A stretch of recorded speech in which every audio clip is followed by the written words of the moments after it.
Welcome to Haunting Live Podcast, a place where we bring a new paranormal guest each episode to share their journey and experiences.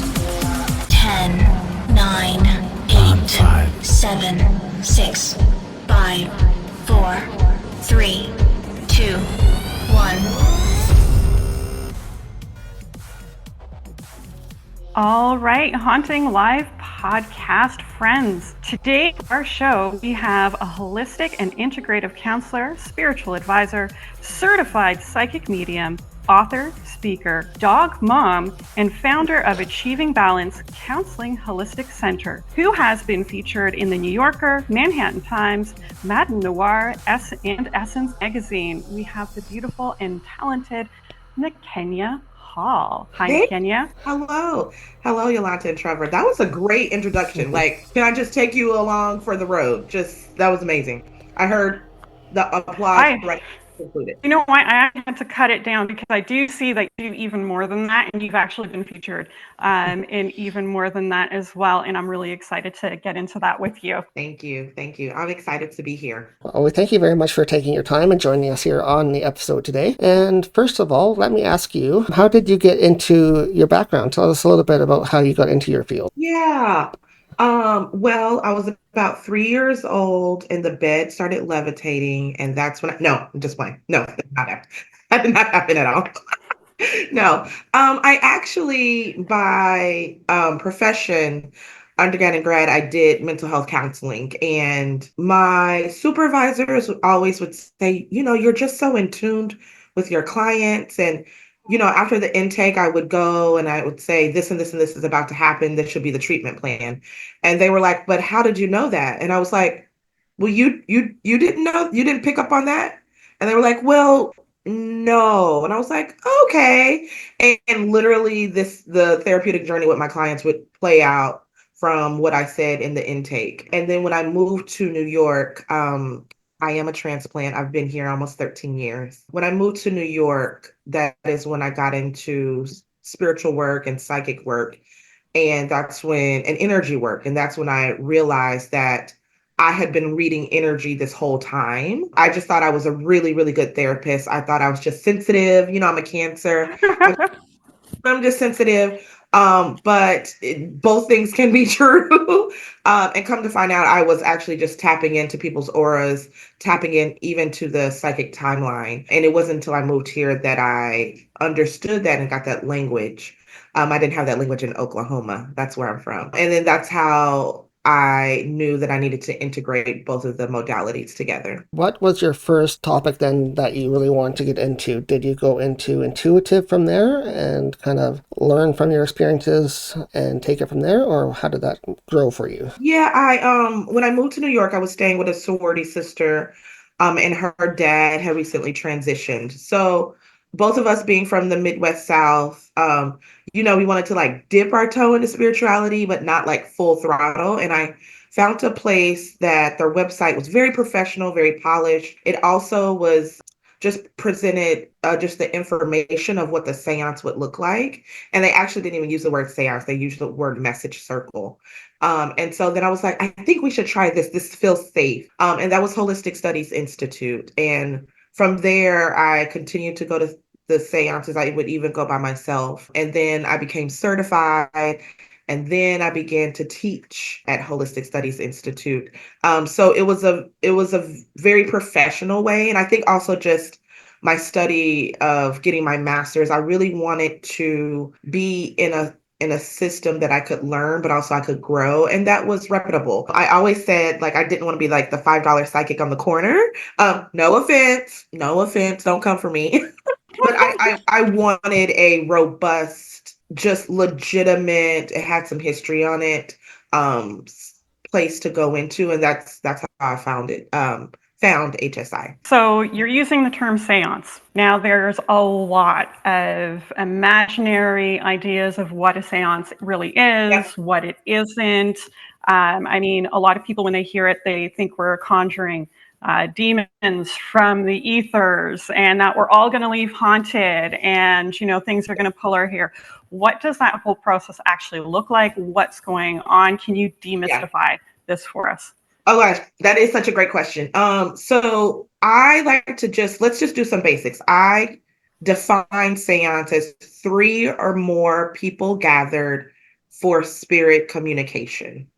That's like my definition for a seance. And so then with that, you are setting the intention to communicate with spirit, transition loved ones, but also spirit deities. And how I was learned, right? And also practices, there's bookends. There's a way that you open the circle and there's a way that you close the circle. For my circles, lower entities or dark spirits are not allowed. Right. But if you go to other places where that is their intention, well, then you just got to know that's what you get into. I ain't fooling with that. I think we do have a misconception, like there's all light and there's no dark. There is, the yin yang symbol is real for a reason. There is light and dark. For me, I operate with transition loved ones who's been to the light too, and spirit deities that are here for your good. So that's the seances message circles that I hold. And then also when we close in a way of we thank those who came in, but also like send them back, right? Like, y'all go ahead and go back to where y'all was at. We don't need you. I don't need you rattling my dishes. Thank you. So yeah, there's components to holding a really good, high vibrational, safe, and sacred circle. Can you share some of those experiences that you've had then during a seance or a circle that kind of stood out to you? Maybe something that happened to you when you first started doing? Yeah, maybe not when I first started doing them, but a story that always is so impactful to me. I was holding a circle in my home once, and it was such a great circle. There was so much healing. Transition loved ones was apologizing for abuse they did when they were on this side. People are hearing from like great, great, great ancestors. But I woke up the next morning and my electricity was off. And I go to my neighbors and I'm like, is your electricity off? I call the electric company, I call Con Ed. They're like, there's electric to your house. There's electric to your apartment. We see it. We don't know why you don't have electricity. And this was on a Sunday, so I couldn't get in touch with my super. Long story short, there was a wire in my box that had wiggled loose. And so you learn that when you're in the presence of spirit, they can manipulate. Electronics is the first thing they can manipulate. And so we had held such a powerful circle that literally it knocked my power out. Yeah. Yeah. It was the wildest thing.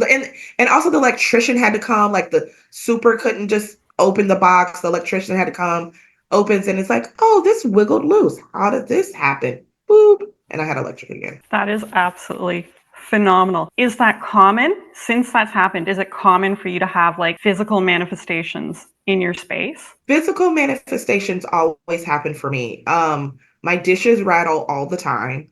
And when I say all the time, like twice a week. Oh, Just I put up Trevor, I see your Christmas tree. I'm putting up my Christmas decorations and I have some lights on my credenza and I powered them off and then they popped on all by themselves. And then the other ones happened too. And I was like, okay, is mom here? Grandma, who is here? You can be around for Christmas, it's fine. So I have physical manifestations all the time. And I see shadows often. Did these physical manifestations start when you started the mediumship, or is this something that predated mediumship for you? See, that's a good question. If they were predated, I wouldn't have been able to connect the two, right? Like I didn't grow up in I grew up in a religious household, but not a spiritual household. So even if those things were happening, I never had the education or anyone to link the two. So I would say for me, I noticed since I've been in this work. And how has that work kind of grown for you now? Can you sort of explain when you started it to what you do nowadays? Sort of go into what you do day to day. Yeah, during COVID, I took the big leap and I left my management nonprofit job and started doing this full time. And I will definitely say the vibration of running a business is such an earth thing. And so it's a dichotomy to try to run a business, but then stay in this heart-centered spiritual space. So now I am running it full time. And I would say one of the results of doing this work is I am one of the 7 psychics in the A24 documentary, Look Into My Eyes, which is great because they interviewed over 150 psychics and landed on landed on 7. So that's just a testament of the work that I do. So day to day is a mix of anywhere from marketing to social media to doing my individual sessions to planning a circle, facilitating a circle. My last circle was around the thinning of the veil. My last circle was around October. So that's what my day to day consists of. So yeah, you mentioned that you were just in a documentary. We saw that as well that you posted. So describe that journey for a little bit for us and go into how they found you and what was that like? Yeah, that was pretty amazing. I got my first email about the documentary in January 2021. So we filmed for 3 years. And I always say by the time they got to me, it was psychics and mediumship was very hot TV world, unbeknownst to me. Like I don't know that world. But I had been approached probably 3 or 4 times by the time I got in contact with Lana and the team about doing some psychic something, all the way from Ghostbusters to one agency was pitching like a Big Brother psychic type of TV show. So by the time I got contacted by Lana's the director and Kyle's the producer. By the time I got contacted by them, I was like, I don't know what you're doing, but I'm not doing any of that. What I do is very I was like, what I do is very sacred. What are you doing? And Lana sent me her links to her other documentaries, and she was like, I want you to look at those, look at what I've did, and then get back to me. I was like, okay. And she had did beautiful work on these sensitive subjects. And that's when I'm getting goosebumps right now. That's when I was like, I don't know exactly what this journey will look like, but I trust I'm in very good hands. And all of us was in very, very good hands. So we filmed for 3 years. Some days I would film for 13-hour days back to back. They came to some of my events, my speaking engagements. We did a seance, which is shown in the documentary. I led the seance. So that, and then it took almost a year to edit. So yeah, it just went fully live in fall.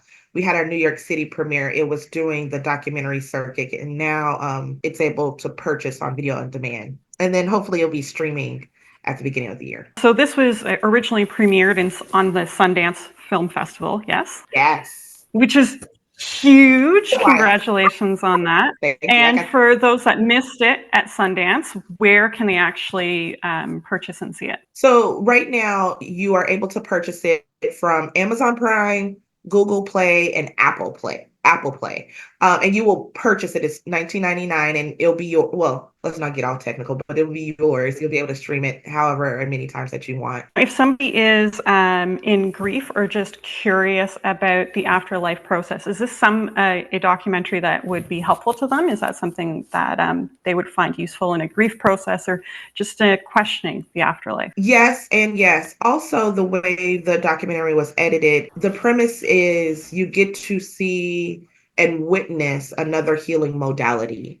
And it's edited in true documentary form, not to sway you left or right, yes or no, or up and down. Okay.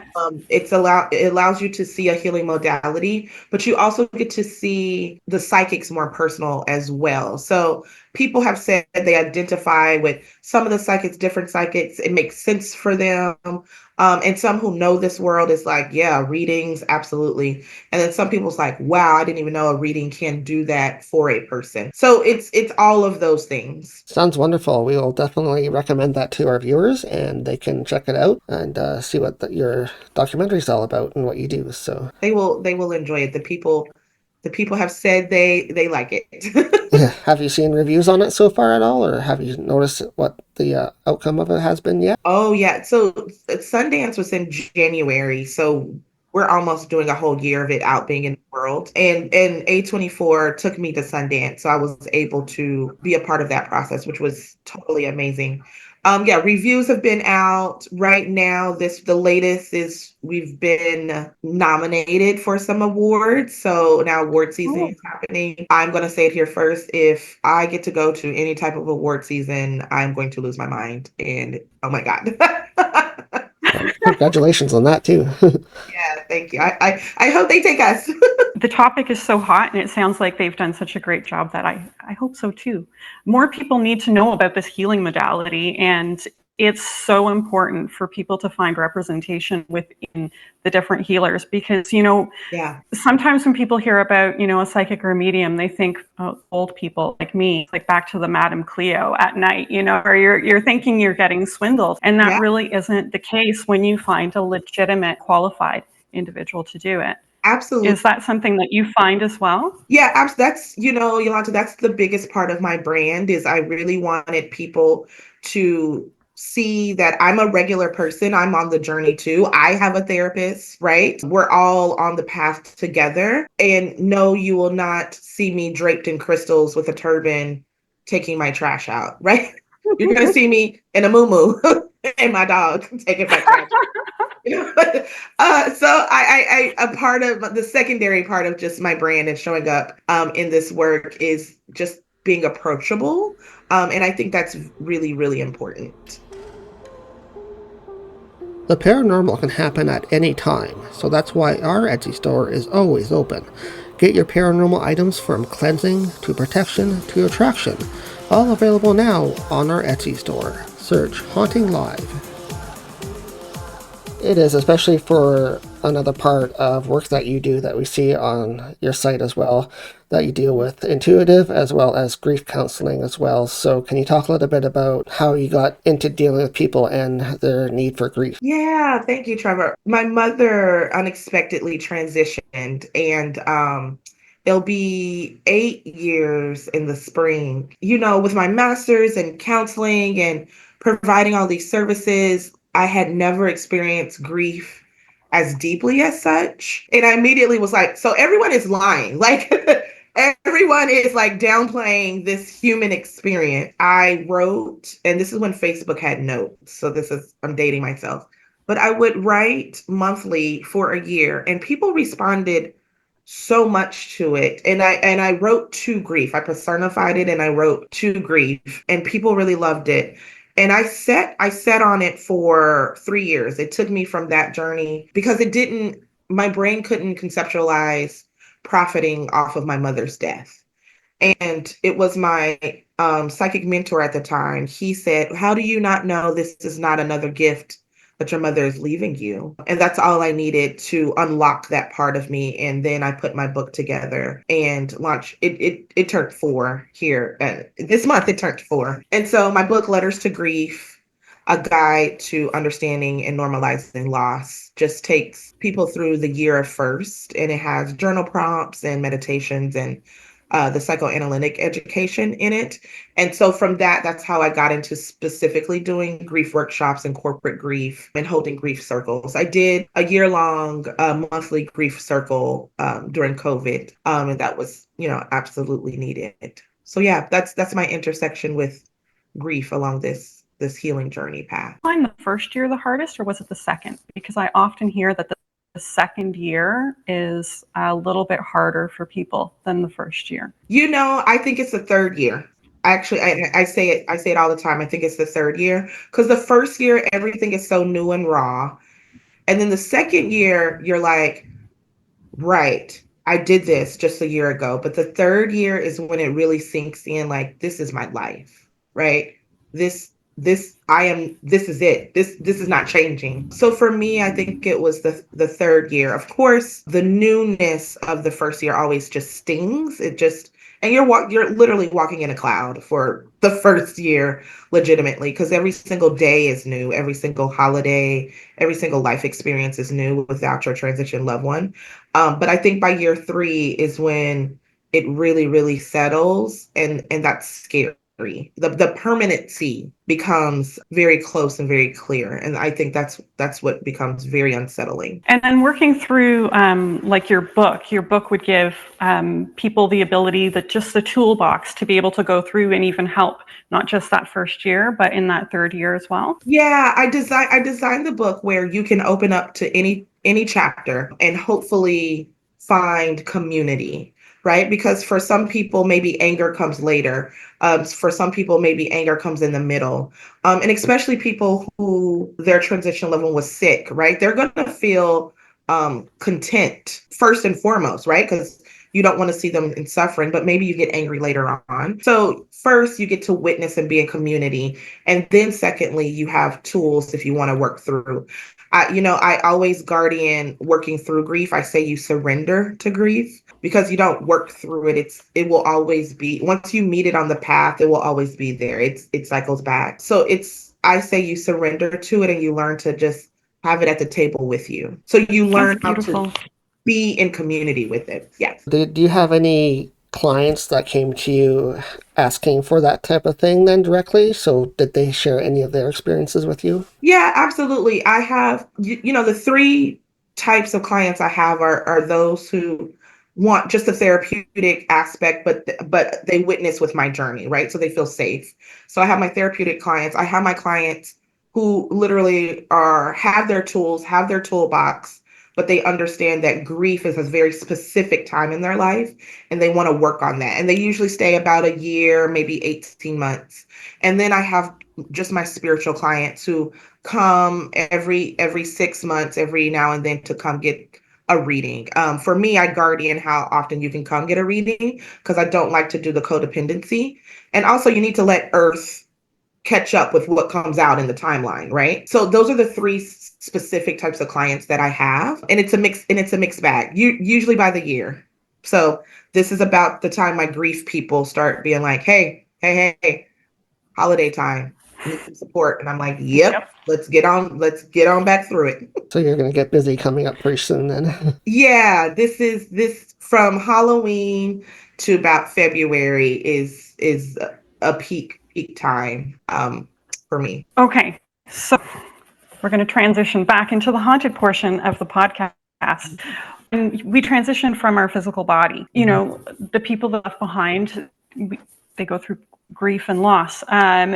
Two questions. Do you have an idea of what spirit does during this period of transition? And also, I kind of want to talk about some of the signs and symbols that spirit give us after they transition, because my understanding is that sometimes we are getting signs pretty much immediately or almost immediately after passing, which can be really comforting. So it would be really nice for all of our podcast guests to hear a little bit more about that. Absolutely. I first recommend the trilogy Life Between Lives by Michael Smith, I believe. Oh, that last name might be, I might be misspeaking his last name, but those are the books that I highly recommend. He was a psycho therapist, and he would use hypnosis as a healing modality. And he just stumbled into his different clients talking about spirit world. So it really resonated to me. I've found it true with the clients that I've worked with. So I believe that once your body transitions, and the transition is the soul spirit unhooks, untethers from your physical body, right? That has to happen. That is death. Right? The unhooking is death. I think sometimes the soul stays here on earth, especially if they're confused or wasn't expecting the transition. For me during COVID, it was so much to go outside because I could feel confused dead around. And that was I had never felt it at such magnitude before. So I think sometimes they stay around. Usually the soul stays around till their service. And then they go, what we know as to the light, to spirit, where they do their past life regression. They look at what they did. The karma scales are calculated. And then they go there. Sometimes people go straight to spirit and be like, hey, I'll come back in a little bit. I think it's like a first person decision. I knew for sure that my mother went over pretty fast because I started seeing her in my dreams. And I did see an apparition of her. I actually walked through her one night on the way to the bathroom. Oh, wow. And I told her, don't do that again. Because yes, I talk to dead people, but that was scary. And I love you, but I can't be doing that. And she has it. And I feel so thankful. She has it. And I think that you do get signs. The very first sign is dreams. And I think people don't know to ask for your transition loved one to show up. You need to ask them. You need to give permission, right? They're not just going to bombard you, right? So you need to ask them to come, and they will come. And then look for the things that resonate to you and the relationship. I do not think that a dove means peace. If I was attacked by a dove don't mean peace to me, right? So there are not That is right. universal. I know we want like a universal spirit vocab box, but I think it's what resonates to you. So if you smell their perfume, if you smell their favorite dish, if you keep seeing red tricycles because you and grandma will watch you while you rode your red tricycle, and you can see the red tricycle on people's shirts, on the bus, anywhere you see that, that's your transition loved one speaking to you. They want to be in communication. I think we think they transition over and then they're doing their own thing. Absolutely not. If anything, they have access to this vast and unlimited timeline. They want to give you cues and support. So they want to be in communication with you, and they will give signs. The whole idea that, leave your spirit people in peace, don't talk to your spirit people, that's a fallacy. It's a fallacy. Listen, I know my mama tired of me. I know she is. She's like, listen, I am dead, and this girl trying to talk to me. Let me no. No, they do. They're coming to check on you, right? They're here for all your big moments, your little moments. I even think they're grieving as well.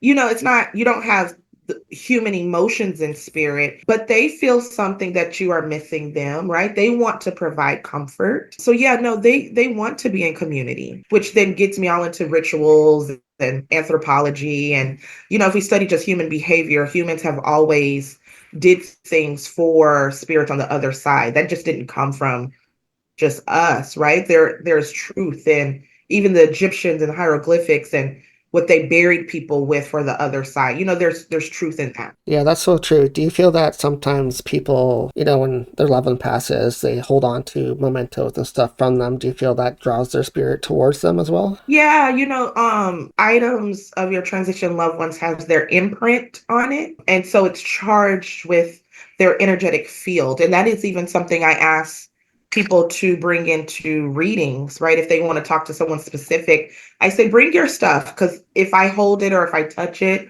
or if I see it, it can help me even narrow in or connect with their transition loved one. So absolutely, wear your grandmother's ring, wear their pearls, wear their hat, or keep it safe, whatever you want. Yeah, absolutely. And it could even be possibly some closure too for them, right? Because, holding on to that, it's good to let go, but it's also sometimes to have closure to keep that person with you as well. So Yeah, I definitely think a physical object helps ground in grief, right? And even with my grief clients, one of the first things we work on is separating your emotions around the loss, which is grief, is the emotions, with the person, right? I still grieve the loss of my mother figure, but my mother in spirit is doing a whole vast, different, amazing thing. But I can still touch, just, I don't have my mama for holiday, right? I think people lump together. And so it's okay to have an item that grounds you in the grief, but we also honor their soul and their spirit journey too. Both can be true. It's yes and, not either or. Okay. I think we're going to go. We're going to spin this around just a little bit, because we're talking objects, and we just had Halloween. We have the energetic imprint of our loved ones attached to their things. Mm-hmm. Is it possible to have haunted objects? Absolutely. Absolutely.